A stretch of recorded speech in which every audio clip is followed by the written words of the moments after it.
Assalamualaikum warahmatullahi wabarakatuh.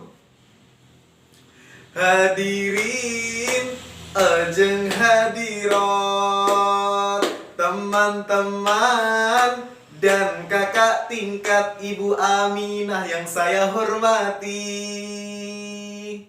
Alhamdulillahirabbil alamin. Wassalatu wassalamu ala asrofil anbiya'i wal mursalin Sayyidina wa maulana Muhammadin wa ala alihi wa sahbihi ajma'in, amma ba'du. Surat kabar di atas tampah. Apa kabar Ibu Aminah? Surat kabar di atas tongkat. Apa kabar kakak tingkat? Surat kabar dibaca preman. Apa kabar teman-teman? Hadirin wal hadirat yang berbahagia, pada kesempatan yang berbahagia ini, izinkan saya untuk mengucapkan pujian kepada Allah Subhanahu wa Ta'ala yang Maha Pengasih, yang tak pilih kasih kepada seluruh makhluk yang ada di langit dan di bumi, yang telah menurunkan Al-Quran sebagai kitab suci, sebagai pedoman bagi seluruh umat manusia untuk mewujudkan visi di dunia maupun di ukhrawi, yang memerintahkan kita untuk selalu berpegang pada tali Allah dan selalu bersinergi, yang melarang kita untuk terpecah, terbelah, dan terbagi. Salawat dan salam semoga tetap tercurahkan kepada sang baginda Nabi yang mengibaratkan kita manusia sebagai satu bagian konstruksi, satu elemen dengan elemen yang lain saling menguatkan agar tetap kokoh berdiri. Beliau juga menggambarkan kita seorang muslim sebagai satu bagian analogi. Satu bagian akan merasakan sakit jika bagian lain tersakiti. Hadirin wal hadirat rahimakumullah.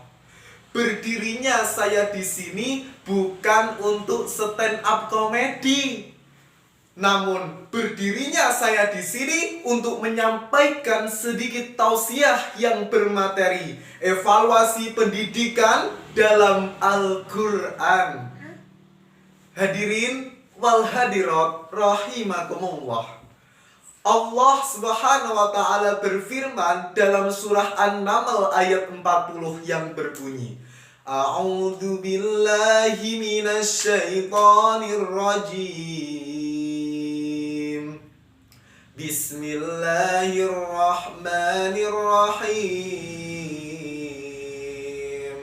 Qala alladzi 'indahu 'ilmun minal kitabi ana atika bihi qabla an yartadda ilayka tarfuk. Falamma ra'ahu mustaqirran 'indahu qala hadha min fadli rabbi liyabluwani aashkuru am akfur wa man syakara fa innama yashkuru li nafsihi wa man kafara fa inna rabbi ghaniyyun karim. Yang artinya, berkatalah seseorang yang mempunyai ilmu dari Alkitab, aku akan membawa singgasana itu kepadamu sebelum matamu berkedip. Maka tatkala Sulaiman melihat singgasana itu di hadapannya, maka ia pun berkata, ini adalah karunia Tuhanku untuk mencoba aku, apakah aku mensyukuri atau mengingkari akan nikmatnya. Dan barang siapa yang bersyukur, maka sesungguhnya Tuhanku maha kaya lagi maha mulia. Ayat ini memberikan kita sebuah pelajaran bahwa barang siapa yang mensyukuri akan nikmat Allah, maka faedah mensyukuri nikmat itu akan kembali kepada diri sendiri. Karena apa? Karena Allah akan menambah nikmat-nikmat itu. Dan sebaliknya, barang siapa yang mengingkari akan nikmatnya Allah, maka pengingkarannya itu juga akan kembali kepadanya. Ia akan disiksa oleh Allah karena pengingkarannya itu. Na'udzubillahi min dzalik. Hadirin wal hadirat rahimakumullah. Berbicara tentang nikmat, paling tidak ada dua perkara yang harus kita ketahui sebagai hamba Allah Subhanahu wa Ta'ala. Apakah itu? Ada yang tahu? Nah, yang pertama yaitu siapakah yang memberikan nikmat? Ada yang tahu? Nah, tentu saja yang memberikan nikmat itu adalah Allah Subhanahu wa Ta'ala. Allah lah yang berkuasa untuk menambahkan atau mengurangkan nikmat yang ada pada diri manusia. Jika Allah berkehendak untuk menambahkannya, maka tidak ada seorang pun yang dapat mencegahnya. Dan sebaliknya, jika Allah berkehendak untuk mencabut nikmat yang ada pada diri manusia, maka tidak ada seorang pun yang dapat mempertahankannya. Mengapa demikian? Karena iradatullahi fauqa iradah. Karena kehendak Allah di atas segala kehendak. Man proposes, God disposes. Manusia hanyalah bisa berencana, akan tetapi keputusannya terletak pada keputusan Allah Subhanahu wa Ta'ala. Fahimtum? Fahimna. Alhamdulillah. Lalu yang kedua apa? Yang kedua yaitu sikap orang ketika menerima nikmat Allah Subhanahu wa Ta'ala. Sikap manusia dalam menerima nikmat Allah itu berbeda-beda. Ada orang yang ketika menerima nikmat Allah, ia tidak ingat siapa yang memberikan nikmat tersebut. Dan dia juga tidak sadar pula bahwa yang memberikan nikmat itu adalah Allah Subhanahu wa Ta'ala. Padahal motor yang dinaikinya itu made in Amerika Serikat, rumahnya mewah mengkilat, rumahnya berlantai 4, emasnya 24 karat, di giginya ada jemuran berkawat. Mau apapun tinggal nyuruh bodyguard.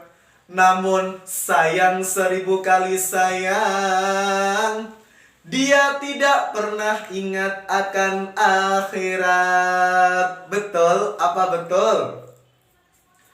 Lalu dan sebaliknya, yaitu ada pula orang yang ketika menerima nikmat Allah, dia ingat siapa yang memberikan nikmat tersebut. Dan dia juga sadar pula bahwa yang memberikan nikmat itu adalah Allah Subhanahu wa Ta'ala.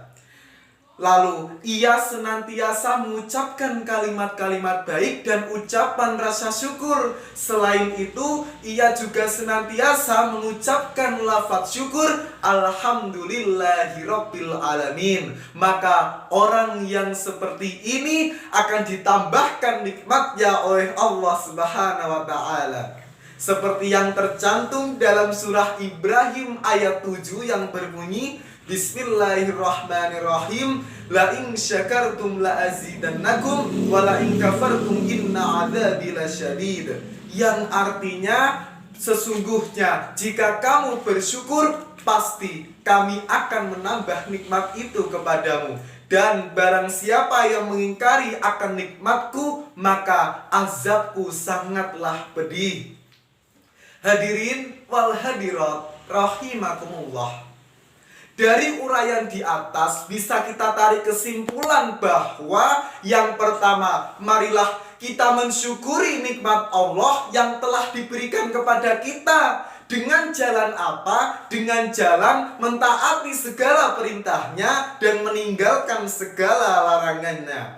Lalu yang kedua apa? Yang kedua yaitu manusia akan ditambahkan nikmatnya oleh Allah jika ia bersyukur. Akan tetapi sebaliknya, jika ia tidak bersyukur, maka ia akan mendapatkan azab karena ia tidak pandai bersyukur kepada Allah Subhanahu wa Ta'ala. Hadirin wal hadirat rahimakumullah. Untuk tausiah yang kedua, saya akan menyampaikan materi yaitu sabar dalam menghadapi ujian dari Allah Subhanahu wa Ta'ala. Allah Subhanahu wa Ta'ala berfirman dalam surah Muhammad ayat 31 yang berbunyi, Bismillahirrahmanirrahim. Walanabluwannakum hatta na'lamal mujahidina minkum wassabirina wa nabluwa akhbarakum. Yang artinya yaitu dia sungguh kami benar-benar akan menguji kami sehingga kami mengetahui orang-orang yang benar-benar berjihad dan bersabar di antara kami. Dan kami akan menguji menjelaskan perihal kamu.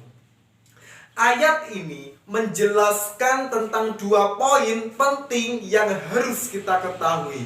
Yaitu apa? Ada yang tahu? Yang pertama yaitu ujian dari Allah Subhanahu wa Ta'ala. Allah Subhanahu wa Ta'ala adalah zat yang menciptakan makhluk termasuk umat manusia. Allah Subhanahu wa Ta'ala adalah zat yang harus disembah dan seluruh makhluk yang ada di langit dan di bumi, khususnya umat manusia, karena Allah memerintahkan hal itu. Selanjutnya Allah akan menguji umat manusia karena hal itu. Lalu yang kedua apa? Yang kedua yaitu tujuan Allah menguji manusia dan makhluknya. Setiap ujian yang diberikan pasti memiliki tujuan dan hikmahnya. Terkhusus pada ayat 31 surah Muhammad dijelaskan bahwa tujuan yang diberikan Allah Subhanahu wa Ta'ala adalah untuk mengetahui siapa saja orang-orang yang benar-benar bersungguh-sungguh untuk menghadapi ujian dari Allah Subhanahu wa Ta'ala. Dan orang-orang itu juga sabar di antara makhluk-makhluknya, terkhusus manusia. Dari uraian di atas bisa kita tarik kesimpulan bahwa setiap orang yang berhasil menghadapi ujian dari Allah Subhanahu wa Ta'ala adalah orang-orang yang bersungguh-sungguh dalam menghadapi ketaatan. Orang-orang yang berhasil menghadapi ujian dari Allah adalah orang-orang yang bersabar dalam melaksanakan ketaatan. Karena sejatinya dalam melaksanakan ketaatan kita ada kesungguhan dan juga kesabaran. Upin Ipin makan terasi. Cukup sekian, terima kasih. Silola nonton Upin Ipin, khilaf dan mohon dimaafin.